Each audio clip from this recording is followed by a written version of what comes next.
This program features live coverage of an African safari and may include animal kills and carcasses. Viewer discretion is advised.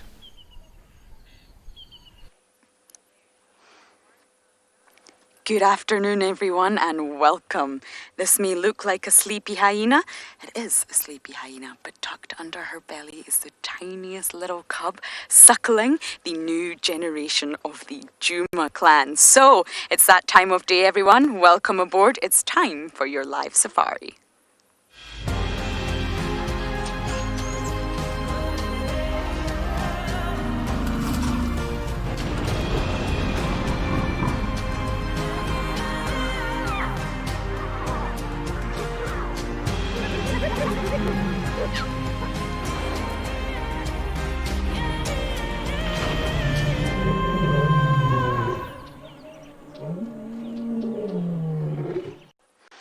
As always, everyone, it's a pleasure to have you on board with us. There's 5 different locations across Africa, 6 different vehicles, and you are here with us for what is hopefully going to be a very exciting sunset safari. My name is Lauren. I have Theo on camera, and this hyena, some of you may have not met her before. This is Corky, and it's not too easy to see, but right in her tummy is the smallest little cub. Now, we have been waiting to see this little cub at the den. It's not been easy, and finally, the time has come. So hopefully, not too long, we'll get to see a little head move. But of course, this is happening right here, right now.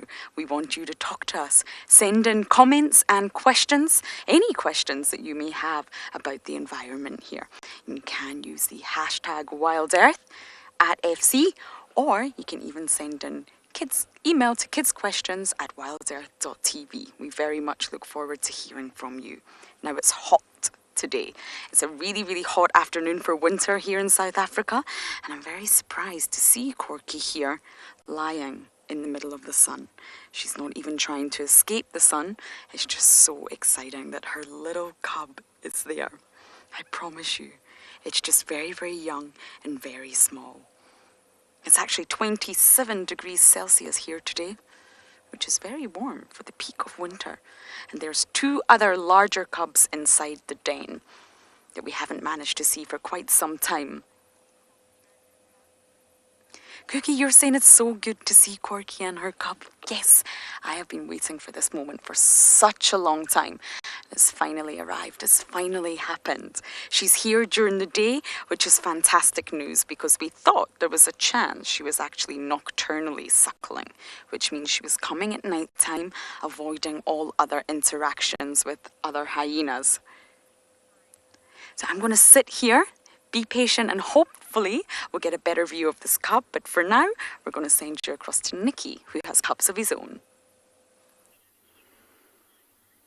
So talking about cubs, a warm welcome to all of you to Ambiyar Ngala. We are currently looking at a lioness with 2 young cubs that are currently suckling. So you'll just notice those 2 very bright white bellies, and you might even notice the paws. So they've just turned on the back the one, and they are sucking at the moment.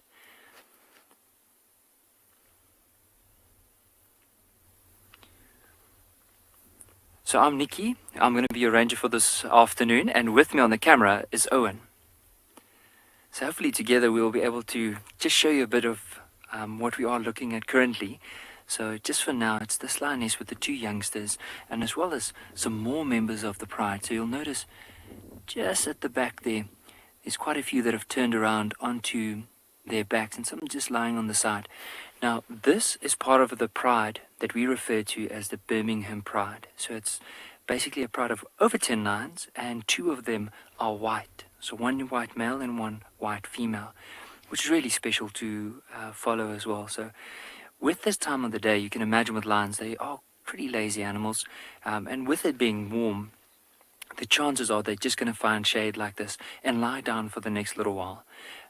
Bearing in mind that over the last few days, they had such an interesting journey, and hopefully we'll be able to share that with you during the next few minutes in that. But eventually, after quite a bit of a walk, they eventually decided to just come and lie down in the shade here, maybe waiting for it just to cool down a bit before they start moving on. Rodley, I do agree with you. There's just a lot of lions everywhere. And just in this view, I counted nearly 12 lions. So there are a few that are behind the bush where we can't really see them from here. But what we really focused on were these two little ones. So for now, while we just appreciate these lions and hopefully see if we can get them while they get up, let's send you across to David, because apparently he also found some lions. There do appear to be lions everywhere this afternoon. We've just stumbled upon the Nkuhuma pride, a large pride found out here on the Djuma property in the Sabi Sands. And what a special way to start the afternoon. My name is David Hancock, and on camera we have Craig, and we're going to be exploring the majesty of this bush this afternoon. And starting off with these majestic cats.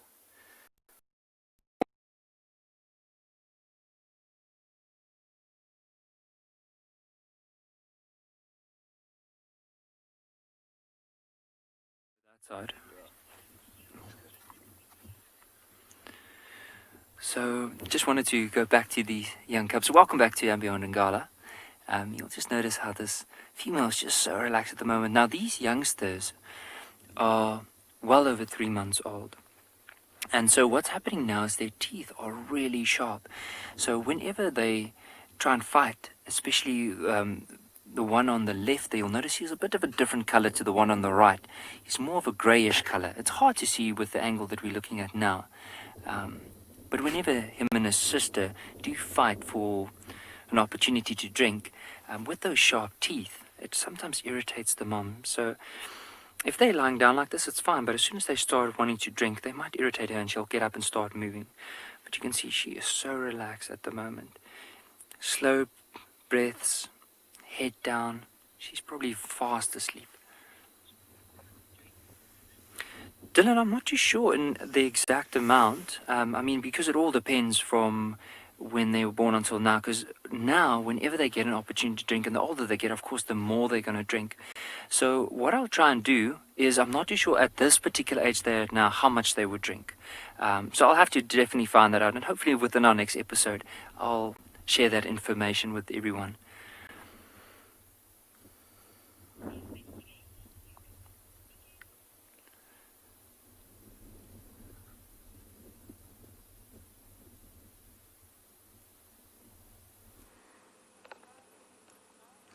Talking of drinking milk, someone here is very thirsty. We've finally moved into the shade, and there you go. There's a little cup, everyone. Corky's little one. Very young. I think... Oh. Hello. Say hi to everybody watching SABC.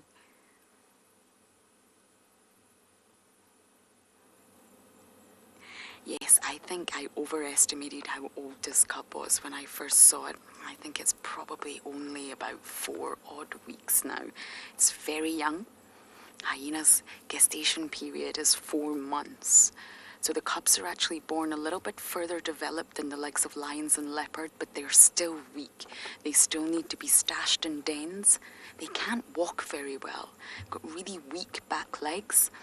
But this one's getting stronger and stronger as the days go on, feeding on one of the richest milk in the entire animal kingdom. Hyenas eat almost everything and anything, which probably means they have a lot of upset tummies. They regularly regurgitate, but they also absorb a lot of nutrients, and therefore they have one of the richest milks. And that's why the young drink the milk for so long. Up to 18 months to 24 months. So that's a really, really long time for a little cub to drink milk from his mum. Ah, this is magical. I'm not going to go anywhere. I'm going to sit and enjoy this moment. You guys are going for a short break, but we'll be right back.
But the moment is still continuing.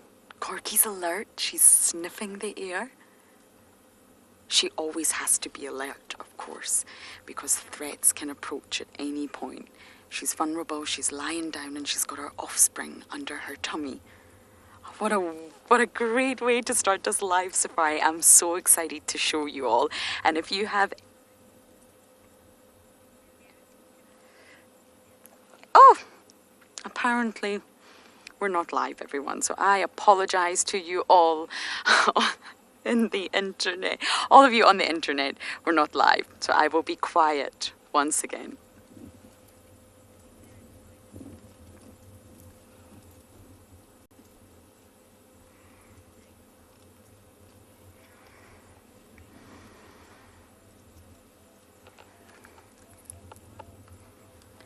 Precious moments are still continuing here in Djuma Game Reserve. What a way to start off the live safari for this afternoon. So if you have any questions that you would like to know about hyenas, please do send them in, and I'll do my very best to answer them. Corky's constantly putting her head up, constantly smelling, looking around. Anything can happen at a hyena den. Now, believe it or not, a little bit of background on Corky for you all. Corky used to be the matriarch before Ribbon. Yes, she used to be the top, at the very, very top of the ladder and rule the roost. Now, Celine, you were asking how old she is. We think she was born in approximately 2009, 2010. So she's about 9 or 10. And Corky's an old girl. And she's done very, very well. She's had a very tough life. She's been attacked by a male lion. She's been attacked by other hyenas. And she's gone from being very, very sort of high ranked at the top to the very, very bottom. We believe that Corky here could be the lowest ranker of all the hyenas in the Djuma clan. So she's gone from, well, riches to rags, not rags to riches like Ribbon did. She's gone the opposite way. So we haven't actually had any interactions with Ribbon and Corky. But I imagine Corky will be very, very submissive to her in all the behaviour. And of course that means the little cub will be low ranked too. It's a silver spoon effect. She will be lower than her mother. So I'm going to sit here and enjoy these precious moments.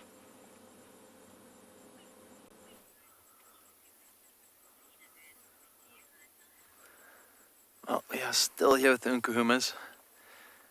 As I was saying, what a spectacular pride. Quite large in number. And very powerful. They made short work of that buffalo they ate a couple days back. Just finished it up this morning. Nothing but scraps left on the carcass. But with this many lion, it takes a lot of meat to feed them. Rosalind, you've asked how many male lion are in this pride. Now, Rosalind, I'm not the best one to ask because I'm a guest presenter and I don't spend too much time here, but from the limited time I have had with the Nkuhumas, I believe there are 2 Avoca males that walk with them. Blondie and Mohawk, if I'm not mistaken. There's one male lion right in front of us here. It's lying in the deep grass. I was chatting about it this morning. This yellow grass is my favorite time to view lions in the dead of winter because they blend in so well and they just look like they really belong in that grass. So camouflaged. Well, I'm going to sit here a bit longer, see if there's any movement. What a lovely spot to be.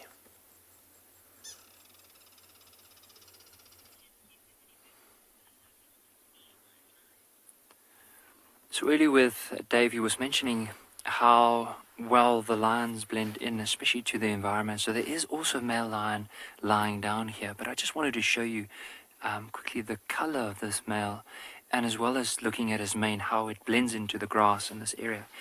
Now, from where the pride's lying down, you'll notice off to the right there's another individual, and if you notice, like from the right, that's where his back leg, his rump area is, and then going to the left, You might notice a little bit of the mane as it disappears into the grass, but look at how well camouflaged. You might even see a little of the ear right in the middle. Do you see where that branch is above the head? Now if you go down maybe a hand, the length of a hand, you'll notice that there's a bit of black, so that's the ear of that lion. But very well camouflaged. Now most of the pride here is also the way they're lying down, is they're lying down with their feet up into the air, and one of the reasons for that is maybe because they've made a kill recently and they've been feeding quite a bit. It's a bit more comfortable to lie down with their legs up in the air like that.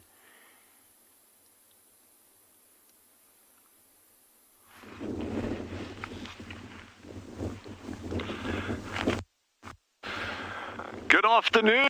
It is good to see you all again at Tswalu Kalahari. My name is Dylan. For those of you who don't know who I'm at, it is just fantastic that you can all join us on these safaris. I don't have a particular plan for this afternoon. I just know it's going to be an amazing day out here. The temperatures are picking up so quickly now compared to what they were even a week ago.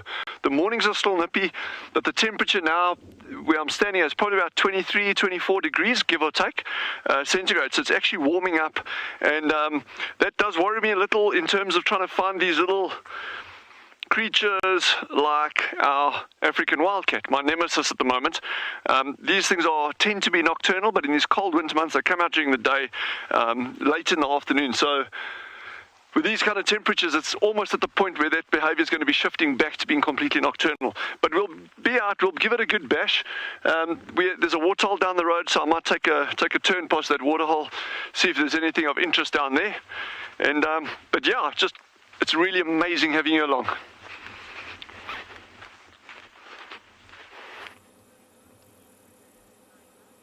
Good luck with your search for wildcats, Dylan. That's not an easy mission.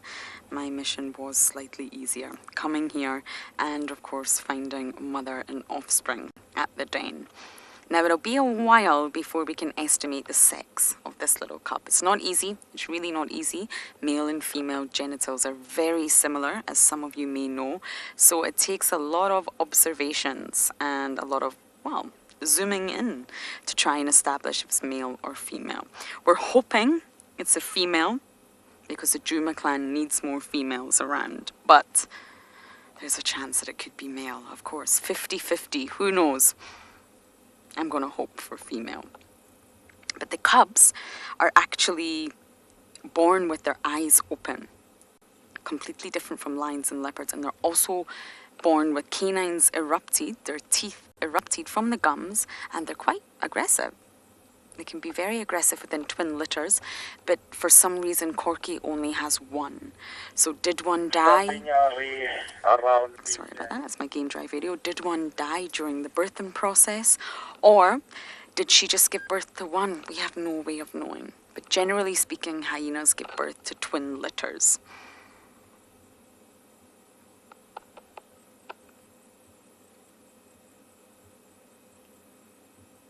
Tell me, you're asking, is Corky, skinnier than the other hyenas? Corky used to be huge. In her prime, Corky was a big girl. There was no mistaking her. I really believe she's lost a lot of muscle mass. She was injured, she's now low ranked, and I think that's caused her to lose a lot of muscle mass. But she's still big, and she's much bigger than the males. She's still got that status of being a female in a matriarchal society, and she's definitely bigger than the immigrant males that we have. But in comparison to before, I'm afraid she's definitely got skinnier, yes, and she doesn't have the same sort of presence as she used to. And that will be down to what she's been through and the fact that she's well aware she's no longer at the top. She's sadly at the bottom. But every hyena should get their turn. I remember when Corky was at the top, she did used to bully the lower ranked hyenas, and that's how it goes. You've got to constantly assert your dominance. You've got to constantly let everyone else know in the society that you're the boss. Zoe, I agree. This cub is so cute. It's so small. And the interesting thing, we were discussing this morning, is that the cub spends a lot of time with the two older boys. And the two older boys belong to Ribbon. They're in the same den. It's a communal den. And they're very, very gentle with her. Him. Sorry, I don't know why I keep saying she. Maybe I'm going to will it into existence to be a girl. But yes, they're very, very gentle with this little one, which is interesting to see. And the more time you spend at a den, the more time you watch hyenas, the more you learn. I personally believe there's a lot we still have to learn about these spotted creatures. And hopefully it's going to get a little bit cooler soon. It's very hot here. And maybe some other hyenas will come around and we can get some interactions. So that's exactly why I'm going to sit tight. I'm not going anywhere, but you lot are. You'll be back with us very shortly.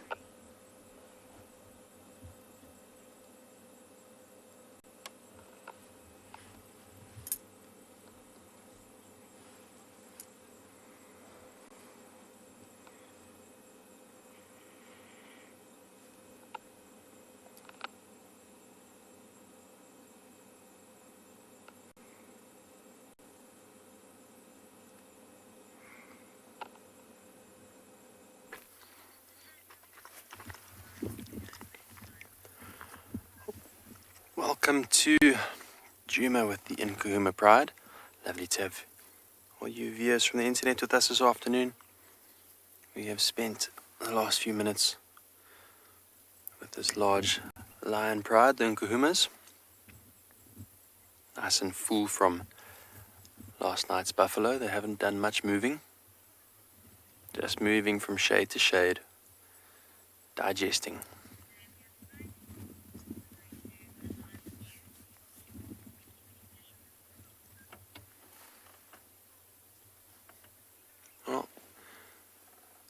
It's a very warm afternoon for this time of year. So they have been enjoying the shade, although these ones on the left appear to be after the sun. They're kind of all around us here.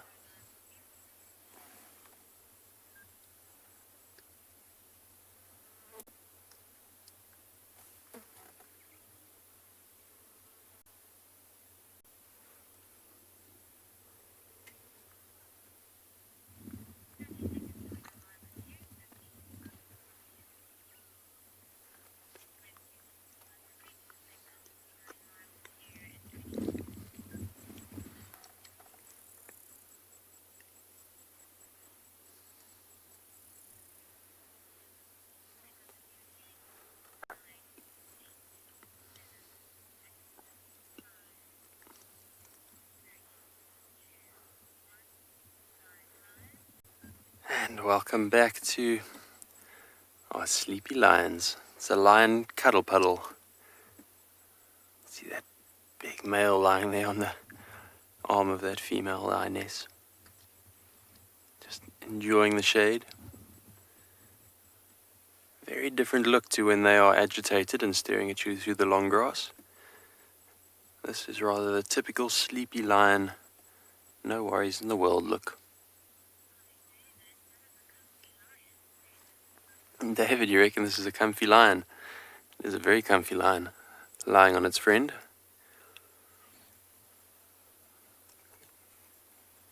Look at those feet.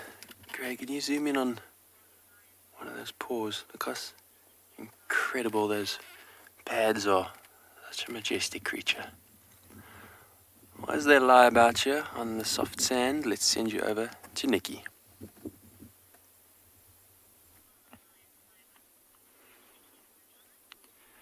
Now I'd like to put out a little challenge to all our viewers. So we are currently looking at some dung here in the road.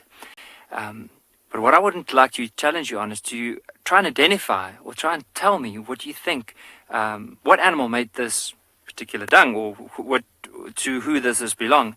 Now I'll give you some clues before I just carry on. Now this is one of the animals we are going to be looking out for in this heat of the day. Now basically if I look on the inside of this dung, there's a lot of leaves, there's branches, and there's also like little twigs as well as blades of grass. Might even be some berries in there. But what What happened here is, so the dung normally looks like it's these massive barrels, and then as it was driven over, some of the birds might have just spread it a little bit to look for some of the seeds or possibly some insects that might have been attracted to the dung. There's actually a track of this animal right over here. But as I said, the clues are, normally this time of the day when it's nice and warm, it goes to the water to drink. Quite a large animal, and the detail inside of it, of course, it's leaves, grass, twigs, and probably even strips of bark. But we'll definitely, let me know what you think it is. Please send in your questions, and hopefully we'll get to figure out what animal this is. Sharana, it is definitely a herbivore of some sort. Now, the question is which one? So in the meantime, we're going to carry on with our drive, and hopefully we'll be able to see this herbivore.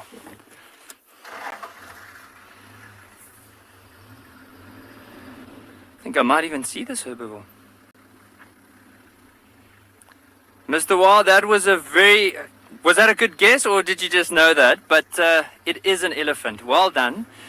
Because especially when you look at some of the bigger herbivores that could have, like these massive barrels of dung, could be something like a black rhino, maybe a white rhino, maybe elephants. And with black rhino, they mainly eat leaves and small twigs. White rhino eats grass, but something that has a combination of both is definitely the elephant. So well done on that.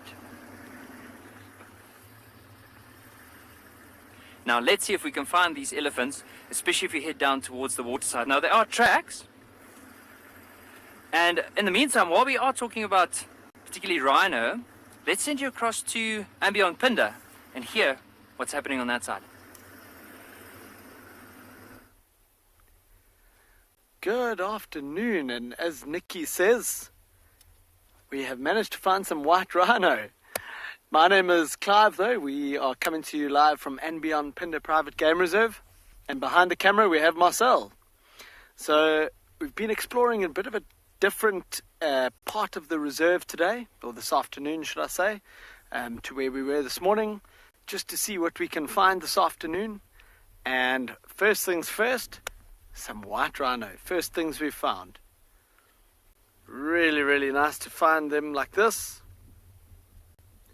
So the big one, you can see the one in the middle is quite a bit bigger than the other two. That will be the mother. And then one of them, it's a little bit hard to tell. Normally the smaller one though, probably the one on the left, would be her calf. And then the one on the right will be another calf that she's kind of adopted. So a nice little trio of rhino.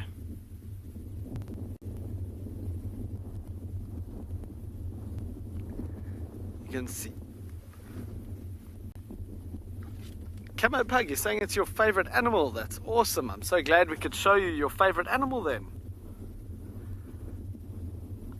You can see on the back of the mother as well, there's a little bird sitting on her back, and that's an oxpecker, a red-billed oxpecker. I'm sure you would have seen them on some of the other animals as well, all over South Africa, sitting on things like buffaloes and impala and kudu. Lots of different animals. How beautiful that we get to spend time with these animals like this though. So as you can see, all three of them are just quietly putting their head down and just feeding as they go, feeding on the grass as they go. Really nice. Anyway, I'm going to sit here a bit longer and we'll send you across to Dylan with another nice sighting.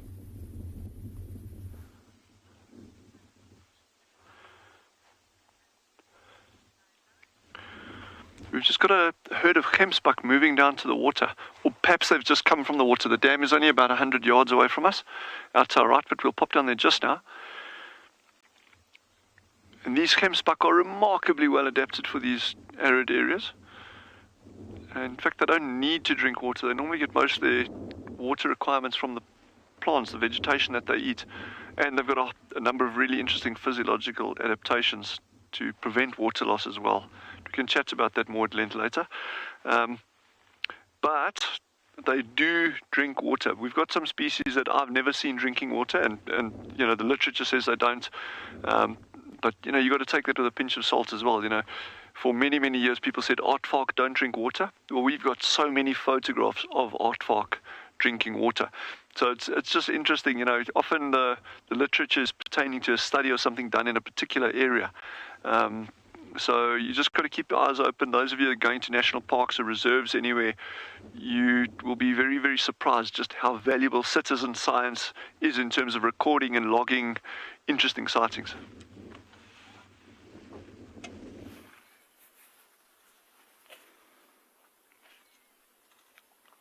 So these elephants are also probably looking for water. They're just dusting themselves in this very dry and hot winter's afternoon in this little drainage line here.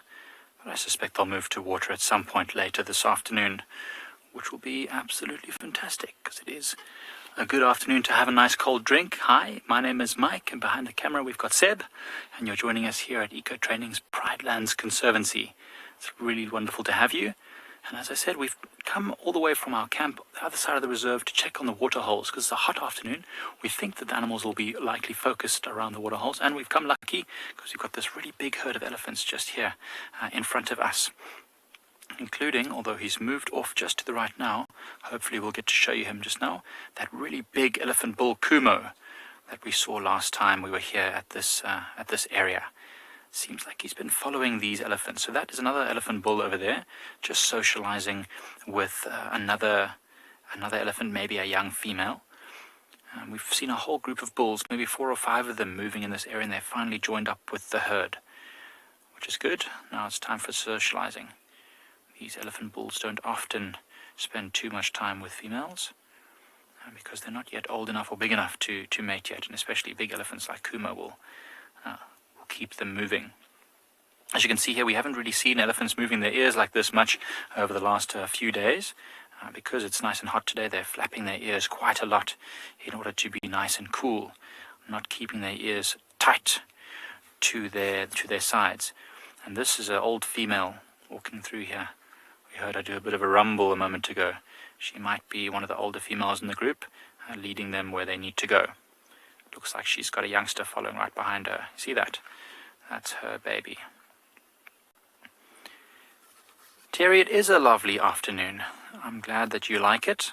I hope it's just as lovely where you are, but this elephant herd is making me just so content right now. It's probably one of the 2 herds. Oh, in fact, that one that's following behind her is the leucistic one, the one that's really pale in color. That's pretty cool. I'll try and see if we can get a closer look at it. There's one of them that has sort of pink patches on its ears and also red eyes, which is quite rare. Hopefully we'll get to have another look at it.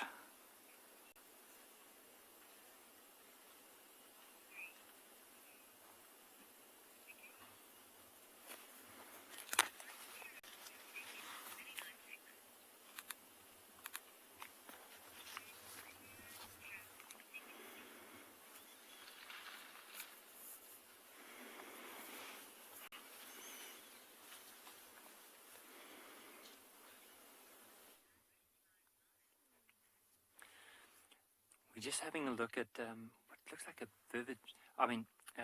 baboon at the very top of this tree. Now you can see it's all by itself because there's no other ones around, even on the base of the tree or around. So I wonder if this one wasn't separated from the troop. With those lions in the area, there's a good chance the lions could have chased them, and then this one got separated, and now because it doesn't know where the troop is, it's moved all the way to the top of the tree and using this as a vantage point just to scan to possibly see where the rest of the troop might be. How beautiful is that tree? The tree that it's sitting in now at the moment. I just want to grab my binoculars just to double check, but it does look like what's known as a knobbed thorn. It is. I just wanted to double check.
I would just love to remind all the viewers that if you have any questions, please feel free to send them in either to hashtag Wild Earth on Instagram or at FC for YouTube and Twitter. And we'd love to hear from everyone, what some of your thoughts, maybe some comments, or better, some questions.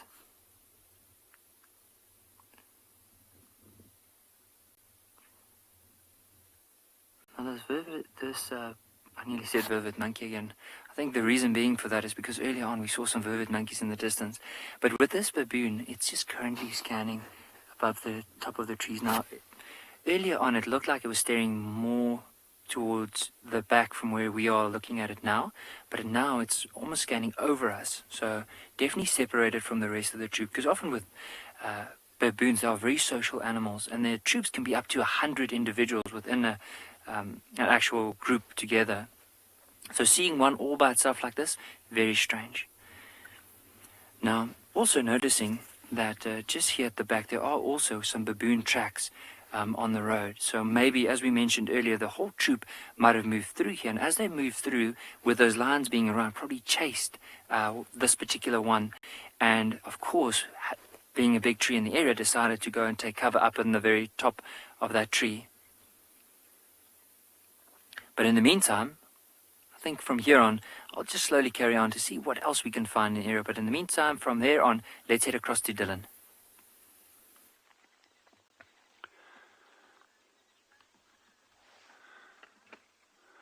It's pretty cool. We came down to the water thinking I might get some gemsbuck going to drink, or maybe a giraffe or two, and there's a herd of buffalo.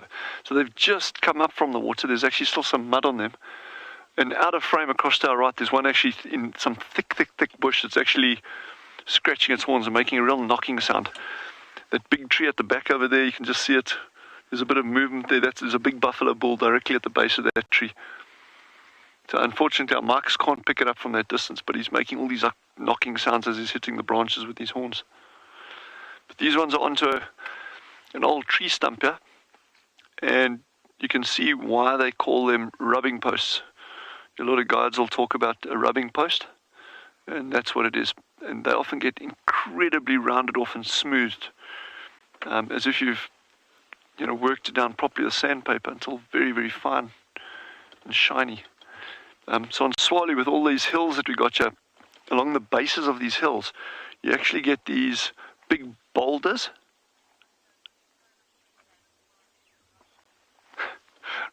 Roshni's asking, why do I get the feeling that buffalo looks so much better at Tswalu? Roshni, I'm not sure. I wouldn't be able to answer you that, but these ones are actually pretty round. There's this very, very, like that's a youngster. He's in good condition. There's another one close by, an older one that's starting to show some proper signs of wear and tear. His horns are wearing off, bit of hips showing. But otherwise, they're all good and fat and round and good lion food.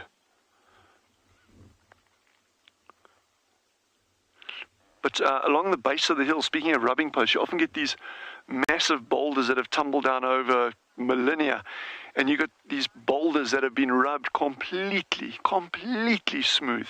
Looks like they've been polished, these huge boulders. And that's from thousands and thousands of years of large game in the area.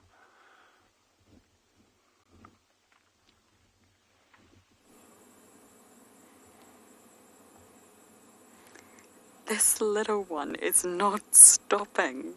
It's full of beans. It's been round the den and back round again and back round again while Mama snoozes.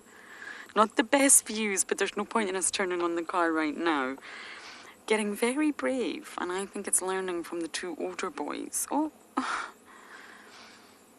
But I must say it has to be careful. It's very small and easy pickings for many predators out here, even aerial predators in the form of birds of prey.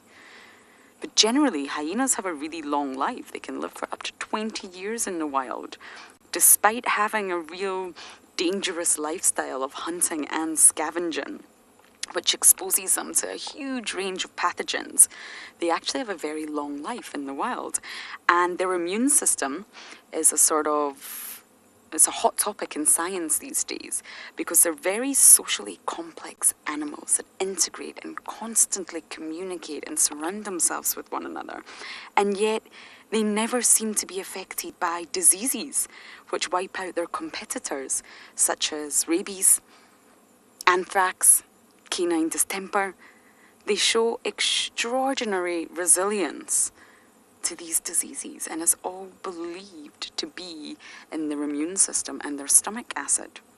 They also recover really quickly from lion attacks, just like Corky, broken bones, open wounds. They have a really, really strong immune system and a stomach acid that's so low on the pH scale, it's extremely acidic, way more acidic than our stomach acid is.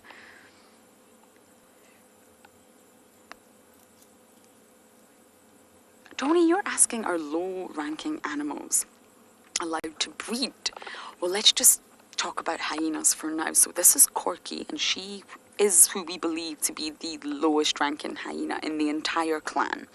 So she doesn't get first access to food. She will be bullied. She won't be treated that well by other high-ranking individuals. But yes, she's allowed to breed because it contributes to the survival of the clan. More numbers. It contributes to the entire Juma clan. So yeah, she's allowed to breed, but unfortunately she really doesn't sit that high up.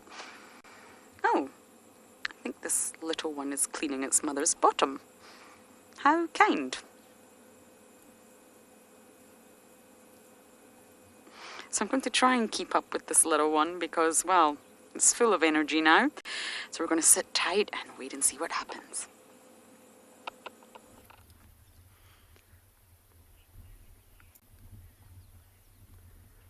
All right, welcome back again. And these rhinos are still just slowly grazing through this little grassland. Now, I know Nikki was talking about elephant dung and rhino dung just now. And since we're with white rhino, I thought I would show you quickly a white rhino's dung. So if you break it open, inside here is all just grass. Everywhere you can see is all grass. I'm sure Nikki would have explained that to you. And he was explaining the difference between this and the black rhino would be that there are sticks in the black rhino's dung because that's what it eats. So, and also this very dark, almost black color on the outside is very typical of white rhinos. It's getting confusing with all the black and the white. But yeah, this very dark color of the dung is very typical of a white rhinos. So I thought I'd show you that quickly while we're sitting with some white rhinos.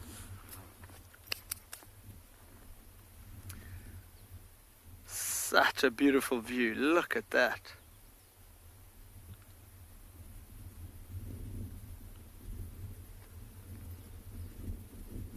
You can see quite easily when you're looking at them right out in the open like this.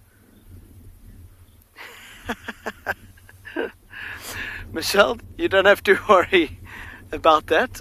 Dung it's literally just grass that's been processed, so there's nothing dirty about it at all. Nothing dirty about it. But I'll wash my hands anyway, just to be safe. You can really see, I was saying just now, you can really see when they're out in the open, that big square mouth of the white rhino as well. Really cool.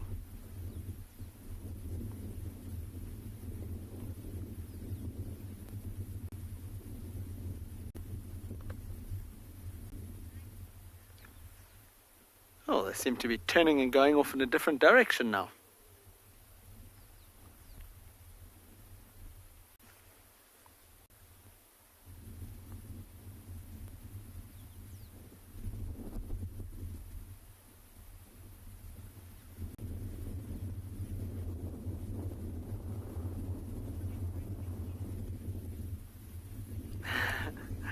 Oh, Rosemary, I'm glad you're enjoying these. I'm glad you're enjoying this little rhino sighting. It really is special. It's so special to be able to see an animal like this out in its natural environment.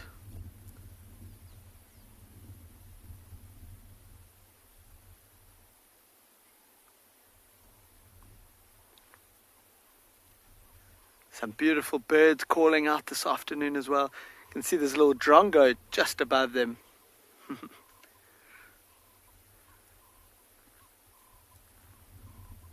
Well, while these rhinos carry on feeding, I'm going to sit here a bit longer and see where they end up.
So just for all the internet viewers, we are currently having a look at that young male leopard, that Mkoti male.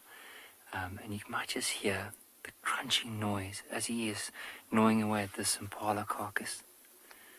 But see how he's just positioned himself. It's really hard to see the rest of him, but just the way he's positioned his foot just over that one branch with his tail supporting him on the back.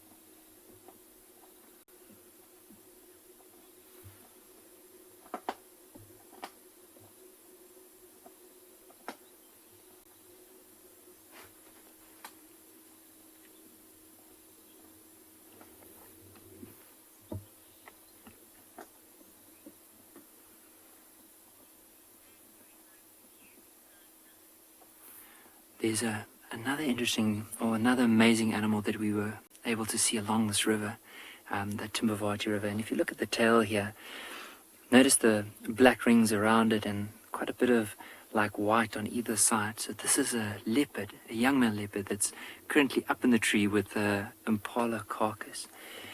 Now, if you look off to the right of the screen there, you might just notice just the underside of what looks like a female impala. Now I want to try and be as quiet as possible, just so that you can hear the crunching noise as this leopard is gnawing away at this impala.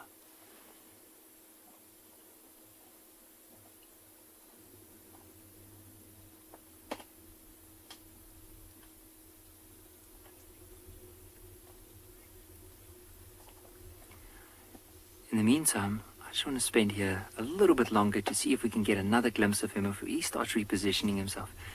But while I do that, let's send you across to Pridelands with some elephants.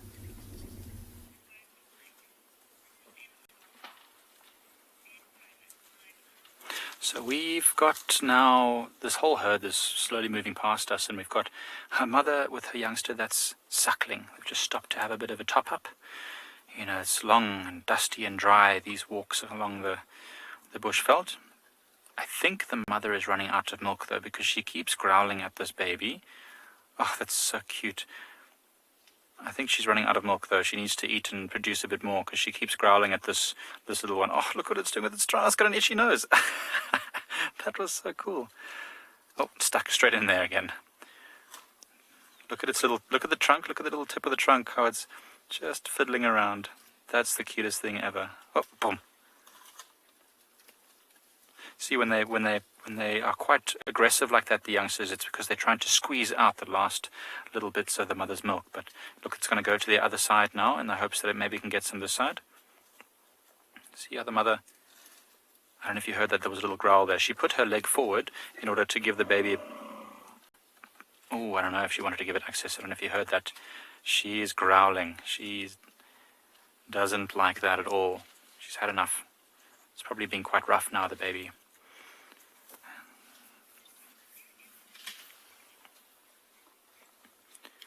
Veronica, you're asking if elephants dislike all other family groups, as in family groups of other elephants, I'm assuming you mean? No, not at all. Remember, elephants live a long time and they produce quite a number of offspring during their time. So most of the herds in this area will consist of females that are related in some way. Cousins, sisters, mothers, that kind of stuff. So in fact, just now, Seb and I were sitting and we think there must be at least 2 herds here, because there were a lot of elephants. So we think there was 2 herds, and they were socializing just fine together.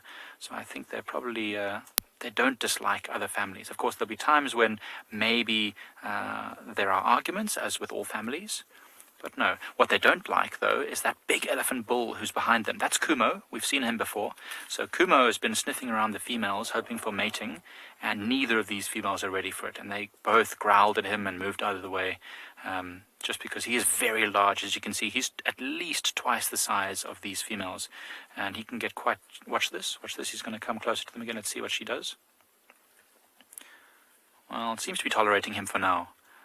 But when he first turned up, she was very upset. She was growling all sorts.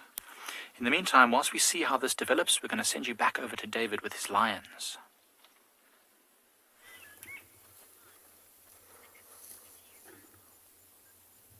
There's just been a little bit of lion politics here.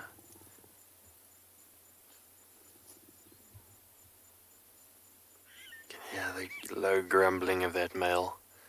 Something happened between him and the other lioness, and she jumped off and got out of his way. Not sure what happened there.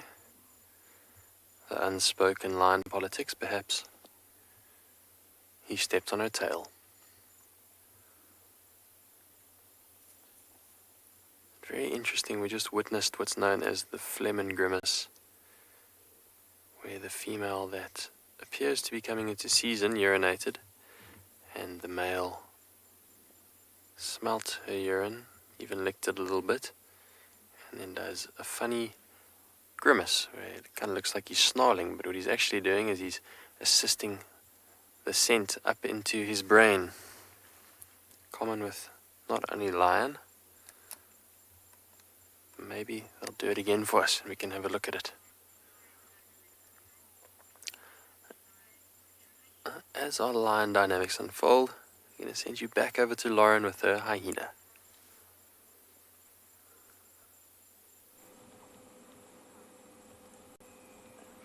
I love it when an animal phlegm and grimaces. It's rather bizarre, but of course they're pumping all the chemicals in the air into their mouth to taste their environment. You think an animal's environment they perceive it entirely differently from the way that we do. And hyenas are very olfactory, which means, oh, Corky. I think that little one just got scolded there. It seems to be popping its head into mother's bottom, which is obviously not pleasant.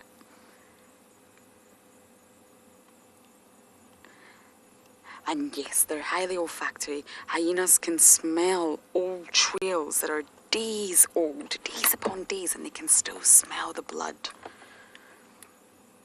They rely heavily on their nostrils. A blind hyena, I think, would survive absolutely fine. Neva, you are right. Ribbon's boys were not as brave at this age, and I think that's because this little one is learning from them. This little one has learned to be brave because she's always had these two boys around her who look after her, and therefore, through learned behaviour, they're doing it, so I may as well do it as well. So Neva, you are right. This little one is very, very brave for his age. And of course, probably extra brave right now because, well, Mum's here. I'm not sure if it would be so brave if Mum wasn't here. And if Corky wasn't here, we wouldn't be here either. We don't stay at the den when there's no adult. Oh, what a fantastic drive, everyone. Thank you for joining us. It's been an absolute pleasure. Please do join us tomorrow, same time, same place. Until then, goodbye.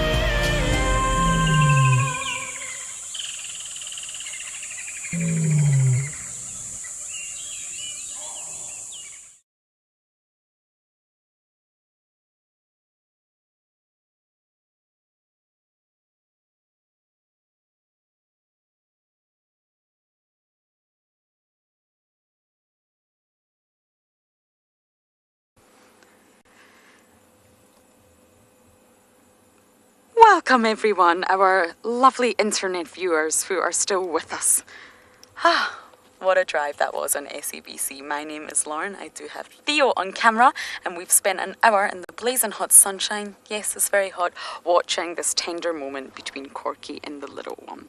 I do think we're going to leave now, just to let Corky sleep and let the little one rest. Not that our presence is affecting them in any way whatsoever, but I think we will leave and just see what else is happening and possibly come back to the den a little bit later. So this is your live safari, of course. Please do talk talk to us. Send in all those lovely comments you have. You're welcome to send in sarcastic, funny ones too that make us chuckle, and your questions. Hashtag Wild Earth on Twitter, at FC on the YouTube chat stream, and kids all around the world, please do send in your questions too.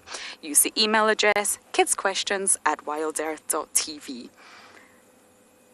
So, oh, the little one's popping his head out for one last tiny look. We're going to say goodbye to this little one. Theo, it's just there. It's at the hole. We're going to say goodbye to Corky. It's been a pleasure to spend time with her, and we are going to go on a bumboat. You guys are going to go across to Pridelands to say good afternoon to Mike.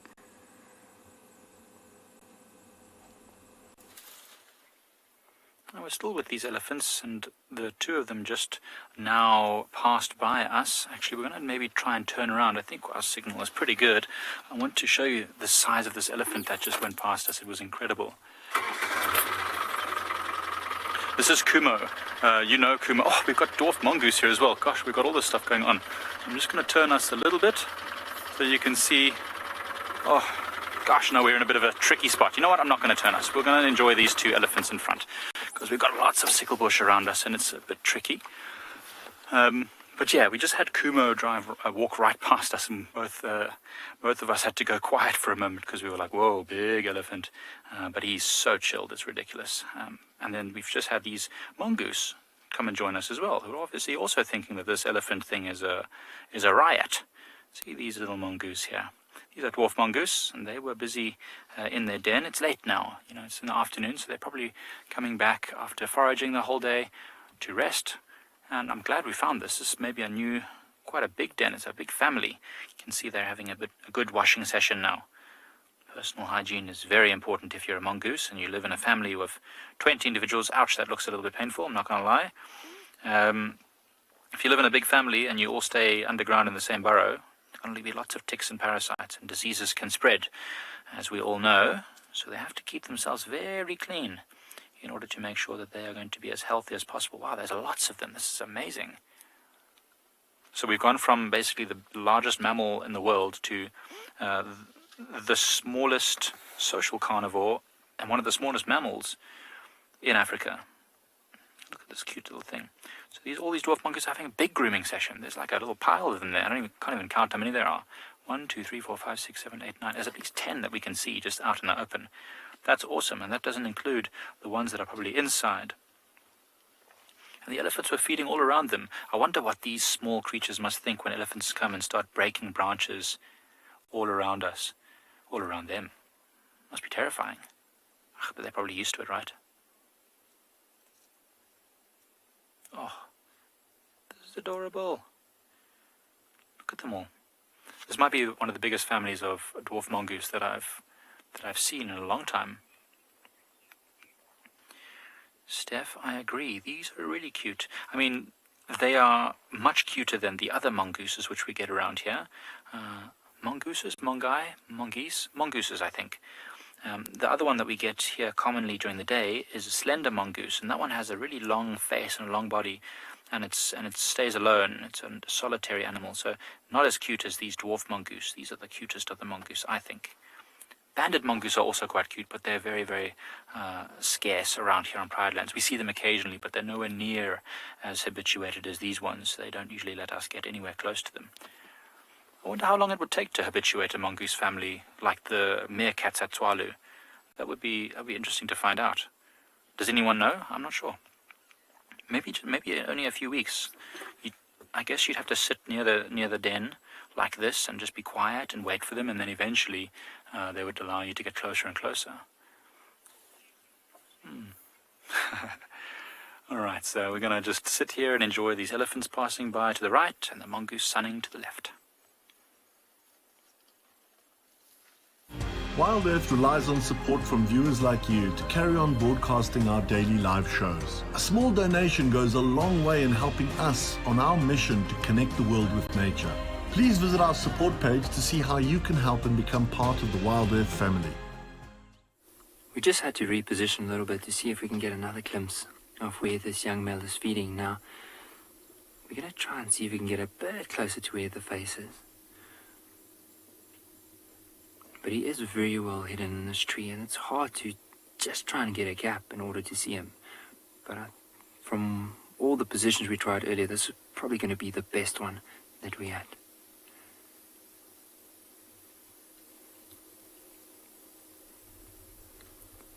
Now, for those who don't know the story of what happened here, so yesterday morning, this male, quite a youngish male, just over 2 years old, made a kill on a young female impala. And during the majority of the day, he actually left it on the ground. And I'm quite surprised, because normally the hyenas would quickly pick up the scent, grab the carcass and move away. But he just left it there. But he was still up in the tree to make sure that there wasn't any hyenas that would have come close. Because if there's only one hyena, he might have even been able to chase that hyena. But after a while, he then eventually got down. He took the carcass and he dragged it all the way up into the tree so the other hyenas, or the hyenas, can't get it. And now, slowly but surely, he's feeding off this carcass. And this might even sustain him for at least another day or two, maybe even 3. And then after that, maybe 2 or 3 days, he'll then start looking in to hunt again. But for the next, I would almost be safe to say, for the next 4 or 5 days, at least he'll have enough food.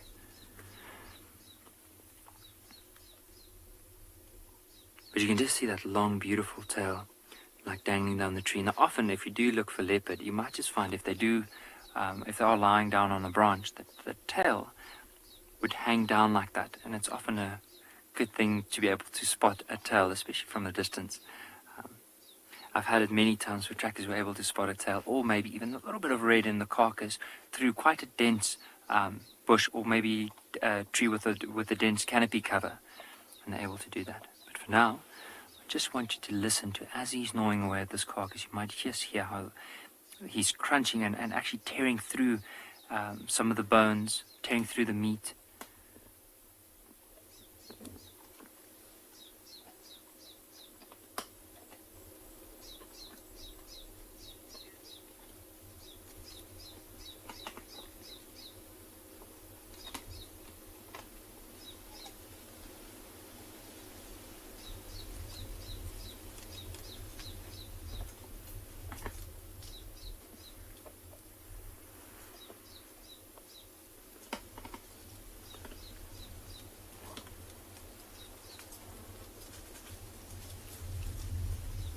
Now with this tree, it's called a Natal mahogany tree. It has a very dense canopy. And so you might just hear, as the wind is blowing through it, all the leaves that are brushing against one another. And so you might hear the crunching noise, but also a lot of leaves. Now, with some of the trees in the area, they do lose their leaves, but especially this one that's quite close to the river, there's still a lot of leaves on this tree.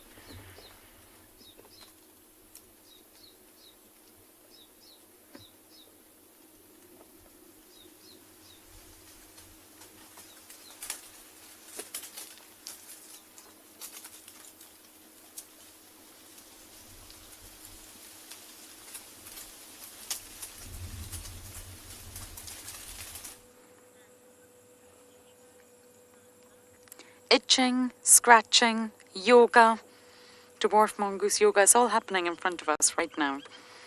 Good afternoon, A very, very active termite mound. Oh, everybody's itchy. The termite mound itself is old, but it's perfect for dwarf mongoose because the temperatures remain pretty constant all year round inside the mound. So when it's winter, it'll be quite stable and probably warm inside for them. And when it's summer, vice versa. It will be stable, but it'll be a little bit cooler for them. So it remains constant pretty much all year round. So it's like a home with, well, central heating. For those of you that live in cold countries like myself, you will know what central heating is. You can actually set your heating to come on before you wake up. So you wake up to a warm house. But in South Africa, it's more air conditioning units. They didn't really think winter through, and winter can be very, very cold here in cold houses with no central heating. But the dwarf mongoose, of course, they're fine. Their termite mounds are perfect. And I haven't seen a business of mongoose in this mound for quite a while. Every single day I check the mound at Philemon's Dip and the plated lizard is there. But the mongoose are not there. One day, I'm going to get it live for you all. That lovely little interaction of the dwarf mongoose and the giant plated lizard. It's very sweet. Now, moving from hyenas to dwarf mongoose is pretty apt as they're closely related. Darren, you're asking, are mongoose part of the squirrel family? No, they're not, actually. They're quite closely related to meerkats rather than squirrels. And we have many different species of mongoose out here. It's not just a dwarf mongoose that we're looking at right now. They are just the most common one that we see. So mongoose actually belongs to the family Herpestidae. And we have the slender mongoose, the Muller's mongoose, banded mongoose, white-tailed mongoose. So there's actually a lot of different species of mongoose that we find out here. It's just the dwarfies tend to be the most common. They tend to really enjoy the camera. But yes, they belong to the Herpestidae family.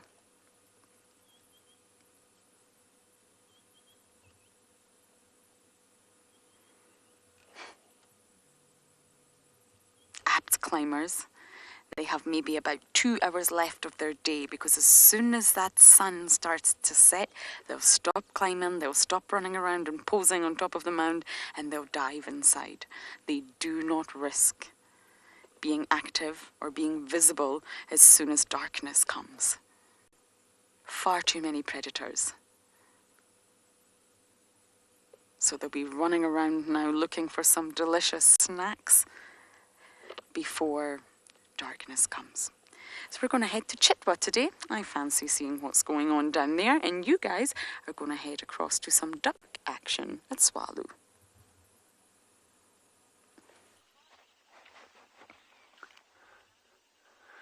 So I was going to do something completely different this afternoon, but then I just thought, because these ducks have just given me so much pleasure, and I'm sure for many of you that's been the same thing. So I just thought, well, let's pop down here this afternoon and spend the RV just watching these little ducklings being as cute as ever. So they're actually feeding. So there's still 9 of them. 1, 2, 3, 4, 5, 6, 7, 8, 9. There's the other 4 are standing on the banks, these 5 in the water.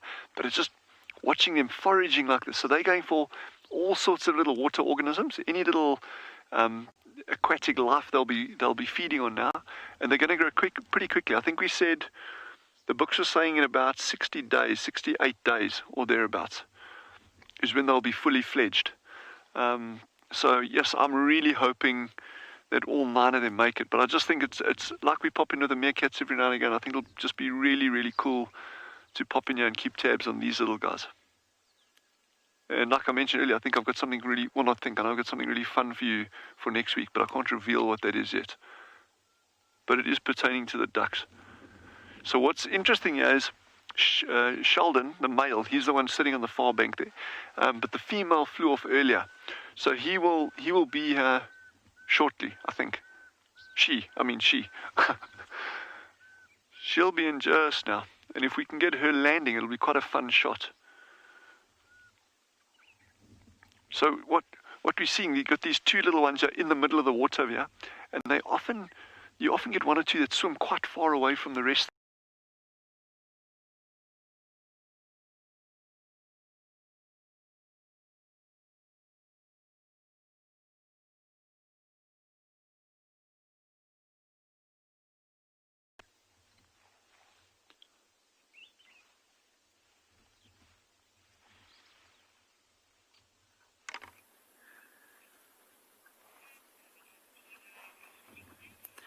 So we're still with this elephant herd, and we were watching these.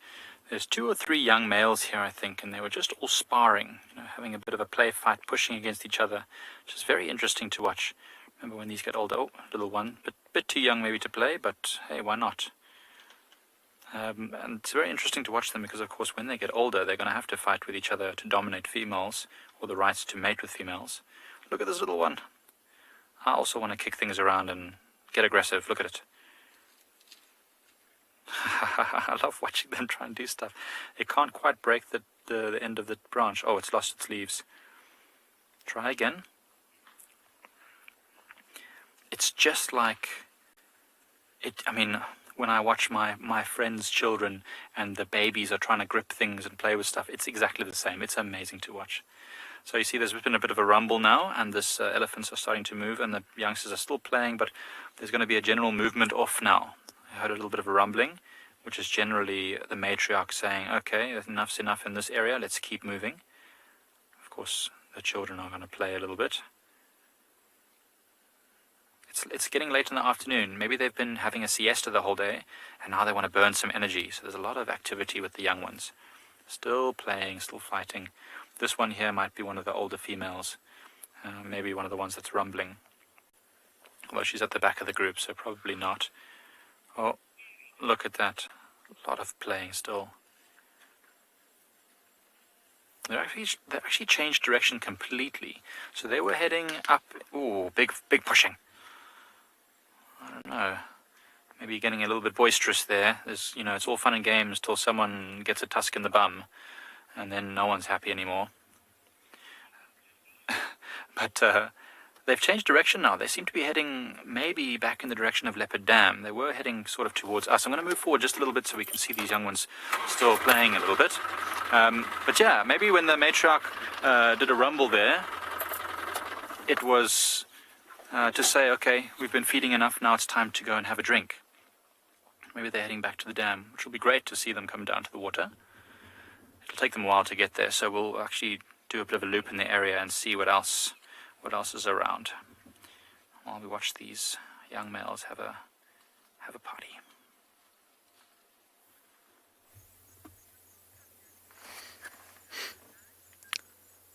Welcome to the Nkahuma Pride here on the Djuma property in the Sabi Sands. We are enjoying a fantastic afternoon. No better way to spend it than with the pride of sleepy lions. My name is David Hancock, and on camera we have Craig, and we are enjoying the beauty of the African bush this afternoon. Just seeing the dynamics of this pride is so interesting. There's been some tussling, there's been a bit of suckling, younger cubs and older cubs on the female. And there's one female that even appears to be in season, so getting lots of attention from the male. At a first glimpse, they appear nice and sleepy, but when you spend a bit of time with them, it soon becomes clear that there's a lot going on in these lion prides, a lot of dynamics and social interaction.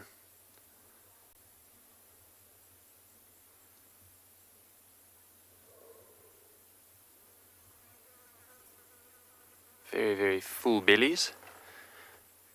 If you've been watching in the last couple of days, you'll know that they made a meal of a large Cape buffalo,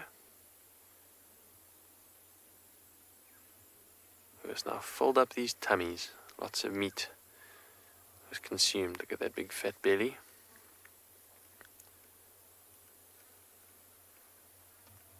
You can also see her teats there from where the cubs have been suckling. Almost rubbed raw around them.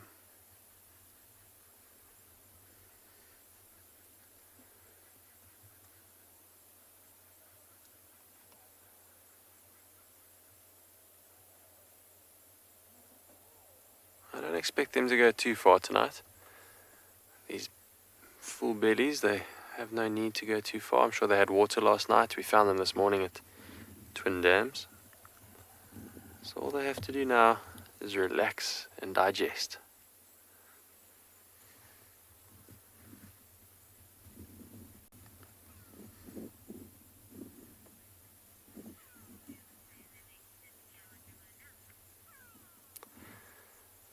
And I agree with all the viewers, it is a bit contagious. One automatically starts yawning when you spend so much time with lion, and he looks so peaceful. This heat of the day's slumber. Well, I enjoy this relaxing moment, so we're going to send you over to NIKKI at Ngala and see what he's up to.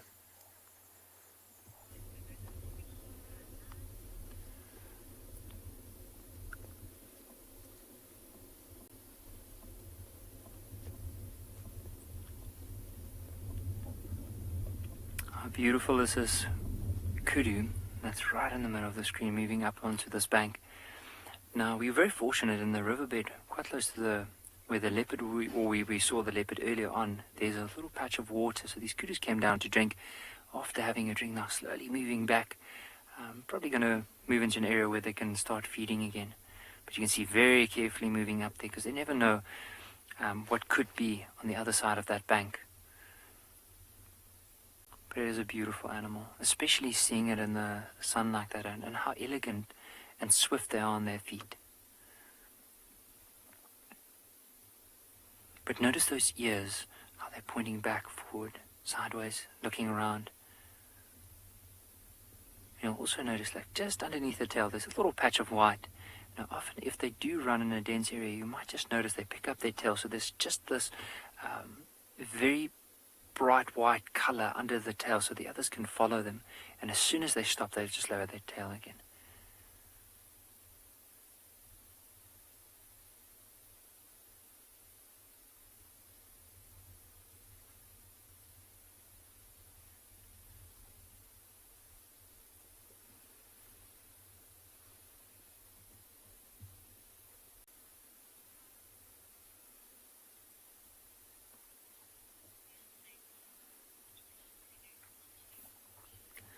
I agree with all the viewers. This is a very beautiful, or quite a beautiful kudu, especially those big ears. And just the whole way that they move and how easily they can just blend in. So with those markings, they break out the outline of that kudu so well, especially if they do move into denser areas like that. So as that kudu disappears over the bank, let us carry on and see what else we might just find here along the river. Because just to show you more or less where they came from, so right in front of us here, there's a little rocky section in the river. And just on that side of the rocky section, or on the bottom side of it, there's a small puddle of water that's still left. And that's where they were drinking a bit earlier and now started moving away. The other day we saw quite a few times we've seen that the saddlebill stalk, especially the male and the female that are close together.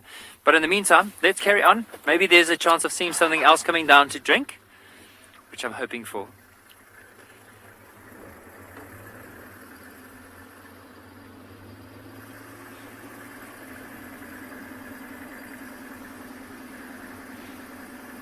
Oh, there's actually some baboons. I'm going to sit like this. There's a baboon right in front of us, and there's a little baby sitting on top of Mom's back. Well, there's actually two. The one just got off, but just right of that, and I think the sixth baboon off to the right, there's a little one that's riding on Mom's back. Just jumped off. Now, it's amazing to see this sighting, because these baboons are going down to where the elephants dug a little bit early in the water, in the river. And so with the elephants digging, of course, they are opening up the water for the kudus, but also for these baboons to come down and drink.